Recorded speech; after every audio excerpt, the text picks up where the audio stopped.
Welcome to Jeelees little world. വളരെ എളുപ്പത്തിൽ ചെയ്യാൻ പറ്റുന്ന, ഉണ്ടാക്കിയാൽ അപ്പോൾ തന്നെ ടേസ്റ്റോട് കൂടി കഴിക്കാൻ പറ്റുന്ന ഒരു നെല്ലിക്ക അച്ചാറിൻ്റെ റെസിപ്പി നമുക്ക് കണ്ടു നോക്കിയാലോ. ഇതിലേക്ക് 20 വലിയ നെല്ലിക്കയാണ് ഞാൻ എടുത്തിരിക്കുന്നത്. നെല്ലിക്ക ആദ്യം നന്നായി കഴുകി വൃത്തിയാക്കി ആവിയിൽ വേവിച്ചെടുക്കണം. ഇത് തണുത്തതിന് ശേഷം ചെറിയ കഷ്ണങ്ങളാക്കി നമുക്ക് മുറിച്ചെടുക്കാം. അങ്ങനെ ആവിയിൽ വെച്ച് വേവിച്ചെടുത്തതിന് ശേഷം ചെറിയ പീസുകളാക്കി മുറിച്ചെടുത്ത നെല്ലിക്കയാണ് കേട്ടോ ഇത്. നെല്ലിക്ക വേവിച്ച വെള്ളം നമുക്ക് മാറ്റിവെക്കാം. അച്ചാറിടുമ്പോൾ ഈ വെള്ളം ആവശ്യമായി വരും. ഇനി അച്ചാർ തയ്യാറാക്കാൻ ആവശ്യമായ മറ്റു സാധനങ്ങൾ എന്തൊക്കെയാണെന്ന് നോക്കാം. 2 പച്ചമുളകും 2 പിടി വെളുത്തുള്ളിയും കുറച്ച് കറിവേപ്പിലയും എടുത്തിട്ടുണ്ട്. ഇനിയൊരു ചട്ടിയിലേക്ക് 8 ടേബിൾ സ്പൂൺ നല്ലെണ്ണ ഒഴിച്ചു കൊടുക്കാം.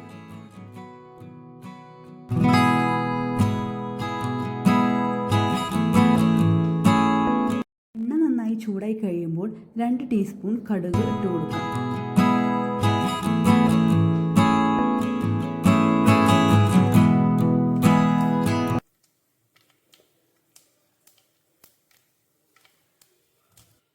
കടുക് നന്നായി പൊട്ടിയതിന് ശേഷം 1/2 ടീസ്പൂൺ ഉലുവ കൂടി ചേർത്ത് കൊടുക്കാം.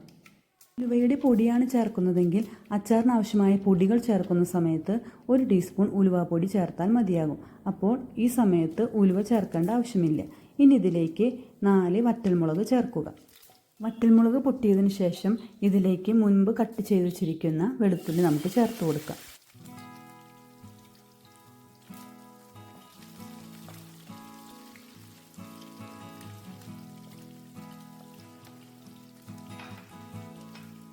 വെളുത്തുള്ളി ഒന്ന് മിക്സ് ചെയ്തതിന് ശേഷം ഇതിലേക്ക് പച്ചമുളകും കറിവേപ്പിലയും ചേർത്ത് കൊടുക്കാം. മീഡിയം തീയിൽ വെച്ച് എല്ലാം നല്ലപോലെ മൂപ്പിച്ചെടുക്കണം.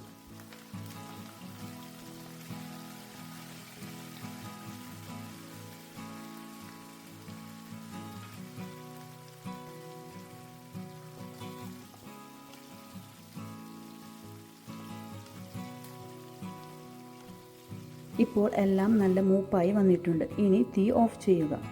ഇനി ഇതിലേക്ക് 1/2 ടീസ്പൂൺ മഞ്ഞൾപ്പൊടിയും 2 ടേബിൾ സ്പൂൺ മുളക് പൊടിയും 4 ടേബിൾ സ്പൂൺ കാശ്മീരി മുളക് പൊടിയും ചേർത്ത് കൊടുക്കാം. നിങ്ങളുടെ പാകത്തിനനുസരിച്ച് മുളക് പൊടി നിങ്ങൾക്ക് ചേർത്ത് കൊടുക്കാം കേട്ടോ. ഈ എരിവിലാണ് തയ്യാറാക്കുന്നതെങ്കിൽ ആവശ്യത്തിന് എരിവും കാശ്മീരി മുളക് പൊടി ചേർത്ത് കൊടുക്കുന്നതുകൊണ്ട് തന്നെ നല്ല കളറും ഉണ്ടായിരിക്കും. 1 ടീസ്പൂൺ കായം പൊടിയാണ് കേട്ടോ ഞാനിപ്പോൾ ചേർത്തിരിക്കുന്നത്. ഇനി എല്ലാ പൊടികളും കൂടെ നന്നായി മിക്സ് ചെയ്തെടുക്കാം. ഫ്ലെയിം ഓൺ ചെയ്യാതെ തന്നെ വേണം നമുക്ക് പൊടികളൊക്കെ മിക്സ് ചെയ്യാനായിട്ട്. ചട്ടിയുടെ ചൂടിലാണ് കേട്ടോ ഇതെല്ലാം തിളയ്ക്കുന്നതായിട്ട് കാണുന്നത്. ഈ സമയത്ത് അച്ചാറിനാവശ്യമായ ഉപ്പ് നമുക്ക് ചേർത്ത് കൊടുക്കാം.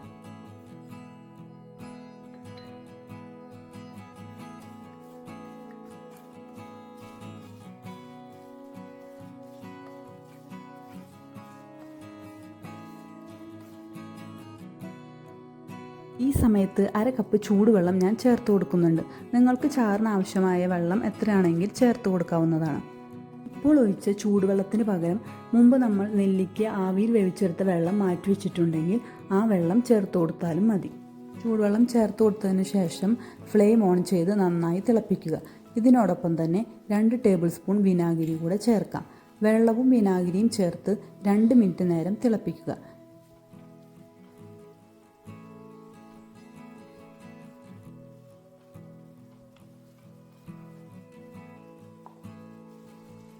ഇനി ഇതിലേക്ക് പുഴുങ്ങി പീസാക്കി വെച്ചിരിക്കുന്ന നെല്ലിക്ക നമുക്ക് ചേർക്കാം.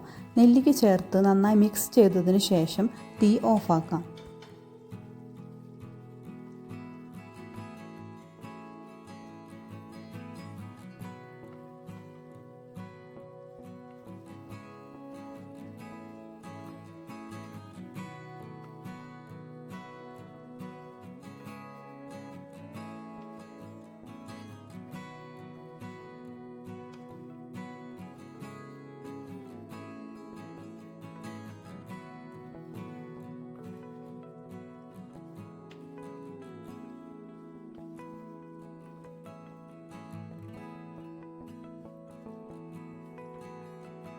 നല്ല ടേസ്റ്റും സോഫ്റ്റുമുള്ള വളരെ എളുപ്പത്തിൽ തയ്യാറാക്കിയെടുക്കാൻ പറ്റുന്ന നെല്ലിക്ക അച്ചാർ ഇവിടെ റെഡി ആയിട്ടുണ്ട്.